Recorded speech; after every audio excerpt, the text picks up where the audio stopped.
ఇప్పుడు నా పాపములను క్షమించు అని ప్రార్థన చేసి, నా వేదనను కనుగొన్నావే, నా పాపమును క్షమించు, నేను పురుగునయ్యా అని వేడుకున్నాడు. భక్తుడు ప్రార్థన చేశాడు. మన ప్రార్థన కూడా అలా ఉండాలని నేను వాక్యాలు చదువుతున్నప్పుడు నాకు అర్థమైపోయింది. నిజమే ప్రభువా, నా బాల్య పాపము అది తీసివేయి, నా వేదనను తీసివేయి, నా బాధను నీ తీసివేయి, నువ్వు మాత్రం తీసివేసి అని ప్రభుకు ప్రార్థన చేయటం నేర్చుకున్నాను. అయ్యా, నాకు మేలు జరగాలి, మేలు జరగాలి, కీడు తొలగిపోవాలి.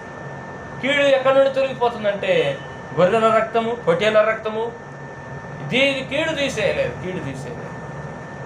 ఒకప్పుడు విగ్రహ సంబంధమైన విషయాలలో ఉన్నప్పుడు కోళ్ళని తీసుకుపోవటం, నల్లకోని తీసుకుపోమంటే నల్లకోడిని, పొట్టేళ్ళు అంటే పొట్టేళ్ళని, ఏదంటే అది విగ్రహ సంబంధం అక్కడికి తీసుకుపోవటం, అది బలిస్తే ఇంకా నా పాపాలు పోతాయి.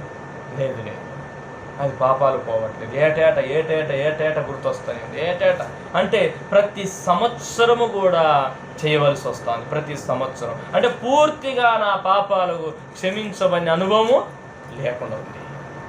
అయితే ఎట్లా ప్రభు, మళ్ళీ నా పాపములు పోవాలంటే ఏం చేయాలి ప్రభు అంటే, దేవుడు ఒక మాట చూపించినాడు. బైబిల్ వాక్యములోనే, వాక్యాన్ని నేను నమ్మాను, వాక్యము వాస్తవమని నేను నమ్మాను. వాక్యం ద్వారా దేవుడు మాట్లాడుతున్నప్పుడు దేవుడు నాతో మాట్లాడుతున్నాడని నేను గ్రహించాను.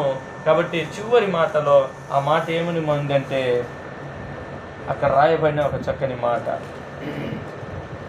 ఒక్క అర్పణ చేత అన్నాడు. 10వ అధ్యాయం 14వ వాక్యం. ఏనైతే పాపముల నిమిత్తమై సదాకాలము నిలుచు ఒక్క బలిని అర్పించి, యేసుక్రీస్తు ఒక్కటే బలిని అర్పించేశాడు.